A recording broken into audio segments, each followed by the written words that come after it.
દ્વારકા જિલ્લાના સુર્યાવદર પાસે આવેલ સાની ડેમ ખાતે કોંગ્રેસના નેતા પાલ આંબલિયાની જિલ્લા પ્રમુખ પદે નિમણૂક થઈ હતી ત્યારે આ પદ ગ્રહણ સમારોહમાં કોંગ્રેસના લાલજી દેસાઈ, ભીખુભાઈ વરોતરિયા, પૂર્વ સાંસદ વિક્રમ માડમ, મેરગભાઈ ચાવડા, જેપી મારવિયા સહિતના નેતાઓની હાજરીમાં આ પદ ગ્રહણ સમારોહ યોજાયો હતો ત્યારે કોંગ્રેસના પૂર્વ સાંસદ વિક્રમ માડમે આગામી સમયમાં પોતે ચૂંટણી નહીં લડે તેવું જણાવ્યું હતું।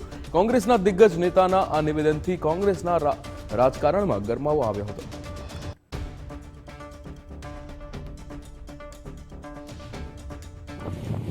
જ્યારે જિલ્લા કોંગ્રેસના પ્રમુખ તરીકેની ઓફિશિયલી જાહેરાત થઈ ત્યારે મેં પ્રણ લીધું હતું કે આ સાની ડેમ જે છે એ છેલ્લા 8 વર્ષથી આ ભાજપ સરકાર બનાવતી નથી ને એના કારણે આસપાસના 32 ગામોને દર વર્ષે ઓછામાં ઓછું સરેરાશ 10 કરોડનું નુકસાન થાય છે।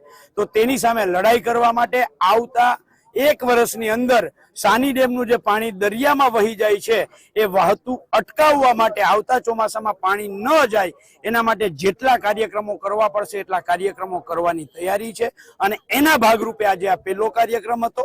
આવનારા દિવસોમાં જો સરકાર ફેબ્રુઆરી મહિનાની સુધીમાં આ ડેમના પાટિયા ન ચડાવે તો સાની ડેમમાં જ્યાં પાણી હશે એ પાણીમાં અંદર ઊભા રહી જઈ અને જ્યાં સુધી પાટિયા ન ચડે ત્યાં સુધી ઊભા રહેવાની ગણતરી સાથે તૈયારી સાથે જલ સત્યાગ્રહ પણ કરવાની જરૂર પડશે તો કરશું। કોંગ્રેસ જે છે એક વિચારધારા છે, જનતાના સવાલો જે છે એના માટે લગાતાર અમે લોકો લડતા રહીએ છીએ।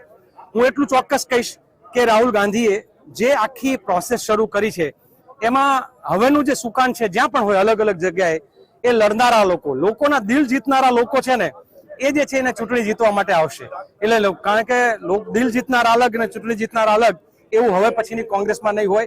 જે પ્રકારે સંગઠન સૃજન અભિયાનના ભાગરૂપે આપ સૌએ જોયું હશે કે હવે નેતા નક્કી નહીં કરે કે જિલ્લાનો પ્રમુખ કોણ હશે, કોંગ્રેસના કાર્યકર્તાઓ નક્કી કરે છે કે અમારો જે છે જિલ્લાના પ્રમુખ કોણ હશે।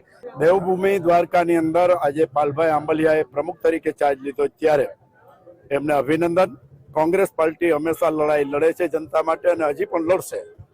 2.5 વર્ષથી એક પણ સ્ટેટમેન્ટ નથી આપ્યું, પણ આજે હું જાહેરની અંદર મીડિયાના માધ્યમથી પૂછવા માંગુ છું કે નાનું એવું એક કામ થાય તો તરત જ પ્રેસ નોટ આવી જાય છે। મિનિસ્ટરના પ્રયત્નોથી, સાંસદના પ્રયત્નોથી, ધારાસભ્યના પ્રયત્નોથી દેવભૂમિમાં 80% પ્રશ્નો આજની તારીખમાં ટલે છે એ કેના પ્રયત્નોથી નથી થતા। અને જો એ પ્રશ્ન ન દેખાતા હોય તો મને ચેલેન્જ મારે, ખંભાળિયાની અંદર જાહેર સભા કરીએ અને એની અંદર એક પ્રશ્ન લખીને હું આપું કે આ પ્રશ્ન પડતર છે, આ પ્રશ્ન પડતર છે।